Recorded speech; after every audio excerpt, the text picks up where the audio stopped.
ఉమ్మడి నెల్లూరు జిల్లా వెంకటగిరి ఎక్సైజ్ శాఖ ఆఫీస్ ముందు మద్యం లైసెన్స్ దుకాణదారులు నిరసన చేపట్టారు. మద్యం కమిషన్ పెంచాలని డిమాండ్ చేస్తూ షాపులను మూసివేశారు. టెండర్కు ముందు ప్రభుత్వం ప్రకటించిన 20% కమిషన్ ఇస్తే తప్ప షాపులు నడపలేమనంటున్నారు. ప్రస్తుతం ప్రభుత్వం ఇస్తున్న 9.5% మార్చాలని లిక్కర్ షాప్ యజమానులు డిమాండ్ చేస్తున్నారు. టెండర్లకి సిస్టమ్ పెట్టారు చంద్రబాబు నాయుడు.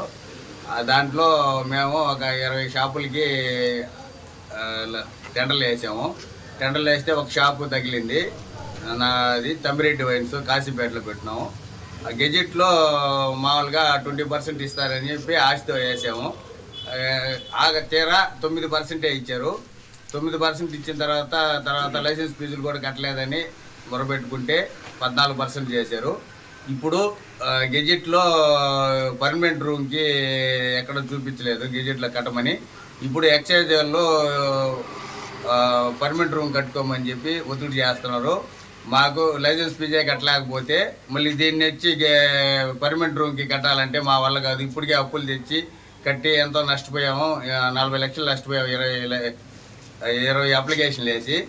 అక్టోబర్ 14వ తారీఖున గవర్నమెంట్ వారు టెండర్లు పిలిచారు.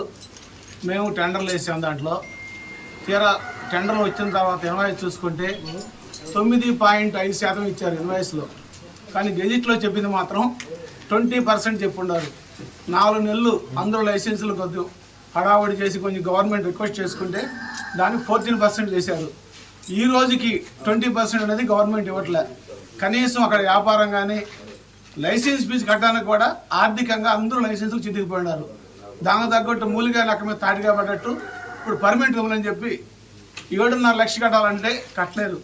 దయచేసి పర్మనెంట్ రూములు అవసరం ఇచ్చుకొని లైసెన్స్కి 20% ఇవ్వాల్సిందిగా ఎక్సైజ్ వారిని ప్రభుత్వాన్ని లైసెన్సుల ద్వారా